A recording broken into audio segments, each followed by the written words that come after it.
Madame, Monsieur, bonsoir. Au sommaire de l'actualité économique de ce mercredi 7 janvier, cette nouvelle intervention de Banque El Maghreb sur le marché monétaire. La Banque centrale vient d'injecter 25 milliards de dirhams. Cette intervention répond à l'appel d'offres lancé aujourd'hui pour un montant requis de l'ordre de 94 milliards de dirhams. Le taux appliqué sur le montant servi est de 2,5%.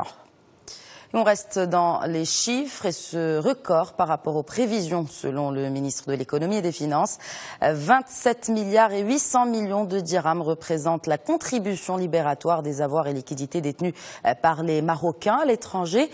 Lors d'un point de presse organisé pour l'occasion aujourd'hui à Rabat et en présence des patrons des grands groupes bancaires qui ont assuré le déroulement de cette opération, le ministre s'est félicité de la réussite de l'opération d'amnistie.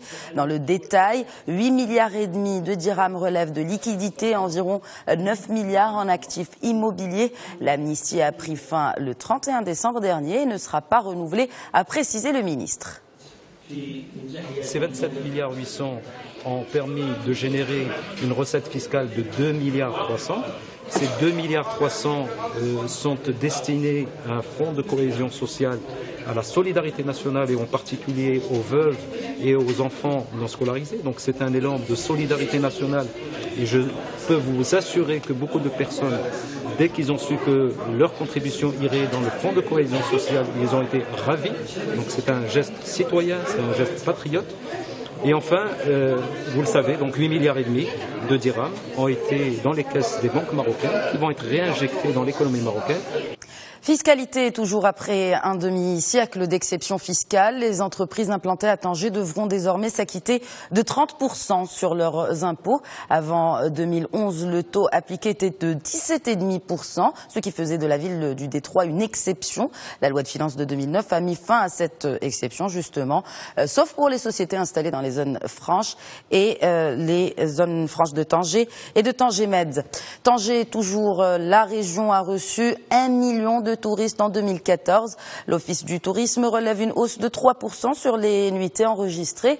Il estime par ailleurs que les indicateurs sont positifs et rassurants quant à l'avenir touristique de la région tangéroise. Le porte-parole de l'ONMT a dans la foulée déclaré que des infrastructures culturelles sont dans le pipeline. Le programme régional touristique prévoit plusieurs projets pour atteindre une capacité de 40 000 lits à l'horizon 2020. Autoroute du Maroc dévoile le budget d'investissement pour 2015. En tout, le budget est arrêté à près de 8 milliards de dirhams. 64% sont destinés à l'investissement et 36% aux charges de fonctionnement. L'essentiel du budget d'investissement portera sur les travaux de construction, notamment sur le nouveau tronçon Berchid Khouribga, Jadida Safi, ainsi que le contournement de Rabat. Pour les charges de fonctionnement, elles consistent principalement sur les remboursements des dettes et sur l'entretien. Et concernant les recettes, la société Autoroute du Maroc table sur un chiffre d'affaires de 2,3 milliards de dirhams en 2015, soit en hausse de 3% par rapport à celui de l'an dernier. Et dans la foulée des annonces de résultats, Marsa Maroc table sur une hausse de 5% sur son chiffre d'affaires pour l'exercice 2014. Pour l'année qui vient de débuter, la société compte doper son chiffre d'affaires de quelques 100 millions de dirhams, une progression jugée timide par les analystes. Selon eux, ce serait un avant-goût avant la privatisation de Marsa Maroc. Et à la bourse de Casablanca, on spécule déjà sur une entrée en bourse de l'entreprise pour 2015. La Royal Air Maroc choisit General Electric Aviation pour la maintenance de ses appareils. Le contrat porte sur une durée de 10 ans.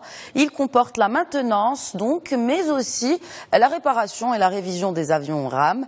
General Electric Aviation fabrique des moteurs pour Boeing. C'est le premier fournisseur mondial de réacteurs d'avions. Je vous rappelle que la compagnie marocaine vient de recevoir son premier Boeing 787 Dreamliner. 4 autres appareils similaires seront acquis d'ici 2 ans.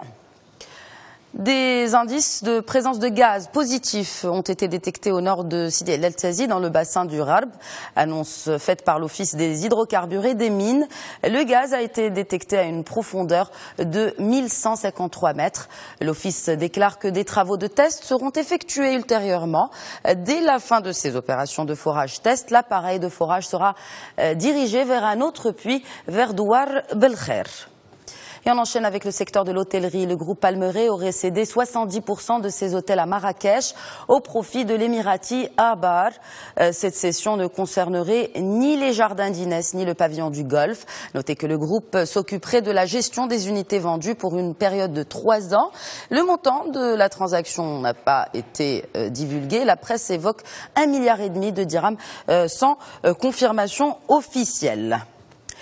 Et dans les infos entreprises toujours, le groupe Sophie Protéol plante 200 000 hectares de tournesol au Maroc. 3 ans et demi après le rachat de Le Sieur Cristal, l'huilier français fonctionne sur un modèle de coopérative basé sur l'approvisionnement local. Il compte ainsi développer la filière tournesol et porter la plantation à 500 000 hectares avant 2020. Rappelons que Le Sieur Cristal représente 70% dans le secteur de l'huile alimentaire dans notre pays. Ces bénéfices se sont envolé de 22% au premier semestre de l'an dernier. Voilà donc pour l'essentiel de l'actualité économique. Excellente soirée à tous.